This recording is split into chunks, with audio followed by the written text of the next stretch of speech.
Assalamualaikum warahmatullahi wabarakatuh.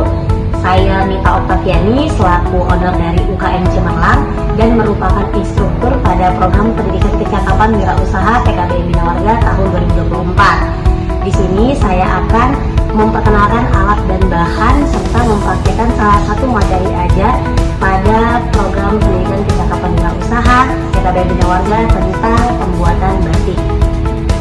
Baiklah, untuk alat-alat yang digunakan dalam membatik itu ada berbagai macam alat, dari alat yang kecil hingga yang berukuran besar, kemudian dari yang berbahan besi, tembaga, kayu, bahkan sampai ke alat yang berbahan dasar kertas. Untuk yang pertama di sini ada canting. Canting ini digunakan untuk proses memberikan lilin pada pola atau pada gambar yang telah dilukis di kain.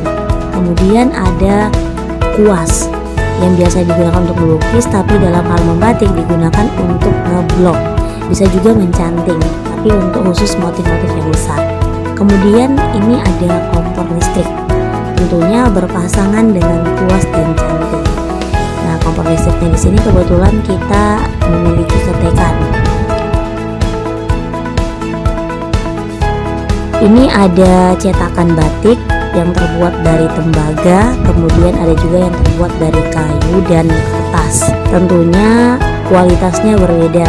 Tentunya yang tembaga lebih awet penggunaannya, kemudian yang kayu ini hanya bisa digunakan beberapa bulan saja karena bahannya mudah rusak. Kemudian kita juga membutuhkan baskom kecil, sutil kayu untuk mengaduk pada saat proses pelorotan. Baskomnya juga ini digunakan untuk proses pencampuran warna, tepung, terus pengadukan water glass dan lain-lain. Dan alat utama juga yang kita butuhkan adalah tong gas atau LPG, dan juga ada panci dan kompor.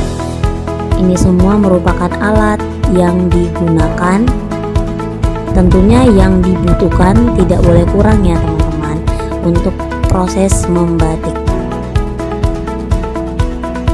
Selanjutnya bahan yang digunakan untuk proses membatik. Tentunya yang paling utama adalah kain. Di sini kita memperlihatkan kain yang sudah dicetak menggunakan cetakan batik. Kain yang digunakan di PKBM Bina Warga itu Mori Primissima, dan ada juga soda abu, water glass, tepung tapioka. Ini digunakan untuk melunturkan atau membuka lilin-lilin yang melengket pada kain. Nah, ini dia lilinnya yang akan kita cairkan menggunakan kompor listrik tadi. Ini adalah warna yang digunakan adalah pewarna sintetis, tepatnya Remasol. Karena kenapa? Karena Remasol sangat terkenal dan sangat menjadi ciri khas batik Kalimantan, yang mana warnanya ini menghasilkan warna yang jreng atau cerah-cerah. Alat dan bahan batik yang ada ini tidak dapat dipisahkan satu dengan yang lainnya, jadi keduanya harus benar-benar lengkap. Karena jikalau satu saja yang tidak ada, maka proses dari membatik juga terasa akan kurang hasilnya. Assalamualaikum teman-teman, gimana nih kabarnya hari ini? Semoga kita semua sehat ya. Dan semoga hari ini kita bisa lebih bersemangat, kita bisa lebih baik daripada yang kemarin. Jadi teman-teman, gimana nih? Semuanya sudah mengingatkan apa saja yang telah kita lakukan di pertemuan sebelumnya, bahwa kita sudah membahas tentang alat dan bahan pembuatan batik.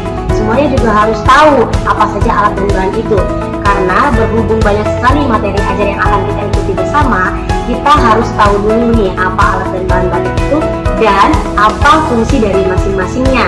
Karena ketika kita sudah memahami itu, maka antara bahan ajar yang satu, materi ajar yang satu dengan yang lainnya kita bisa ikuti dengan lancar tanpa hambatan.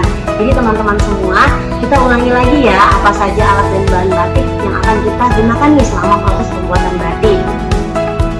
Berikut adalah tahapan dari pewarnaan membatik.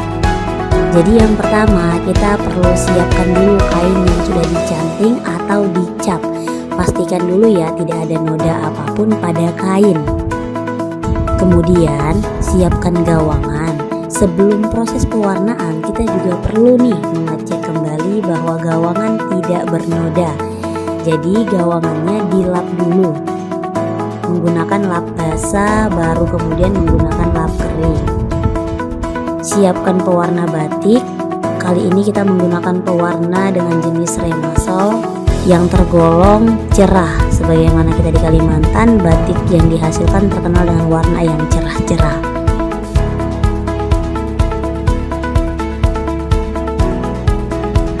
Pasangkan kain pada gawangan dengan menggunakan peniti atau sejenisnya. Pada proses pewarnaan ini perlu ketelitian, apalagi kita menggunakan banyak warna nih. Pastikan semua motif telah diwarnai. Jika ada yang tertinggal, segera diwarnai dan menyesuaikan warna pada motif lainnya. Setelah semuanya sudah diwarna, tahapan pewarnaan motif telah selesai. Tinggal tunggu warnanya meresap pada kain sampai dengan kering. Baru akan kita lanjutkan dengan tahapan selanjutnya. Nah, baiklah teman-teman. Jadi, tahapan pewarnaan motif batik itu seperti itu tadi teman-teman. Semua teman-teman bisa kan untuk mewarnai motif? Karena nanti teman-teman di sini akan diberikan satu persatu kain. Jadi masing-masing orang akan mendapatkan satu kain dan akan ditugaskan untuk mewarnai batiknya sendiri sekreatif teman-teman sendiri. Karena pada dasarnya seni itu luas teman-teman, tidak ada batasan. Jadi bebas untuk mau mewarnai seperti apa,